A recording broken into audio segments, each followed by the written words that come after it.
ইসলামে একজন মেয়ের সকল কিছুর দায়িত্ব সময় অনুসারে 4 জন পুরুষকে দেয়া হয়েছে, অথচ এই জায়গাগুলোতেই ওই পুরুষেরা অপারগ হয়ে পড়ে। একটা না একটা জায়গায় তাদের গ্যাপ থেকেই যায়।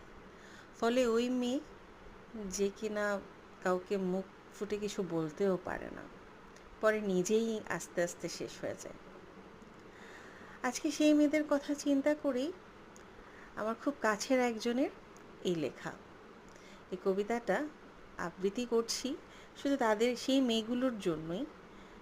সেই মেয়েগুলো বলতে কি, আসলে আমাদের সবার জন্যই। আমাদের ঘর, মেয়েদের ঘর। মেয়েদের কখনো ঘর হয় না, থাকার একটা জায়গা হয়।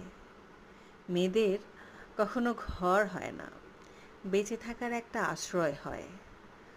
বাবার কাছে যখন থাকে তখন সে মেয়ে হয় পরের আমানত। শ্বশুরবাড়ির কাছে যখন থাকে তখন সে হয় পরের মেয়ে। ভাইয়ের বাড়ির তো কথা তো চিন্তাই করা যায় না। ছেলের বাড়িতে হয় অতিরিক্ত একটা বোঝা। রইল কে? রইল স্বামী। সেও কথায় কথায় রাস্তা দেখিয়ে দেয়।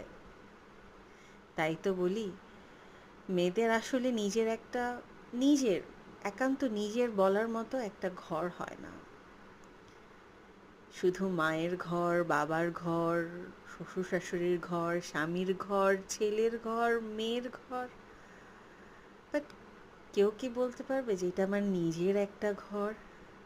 কোনো মেয়ে বলতে পারবে?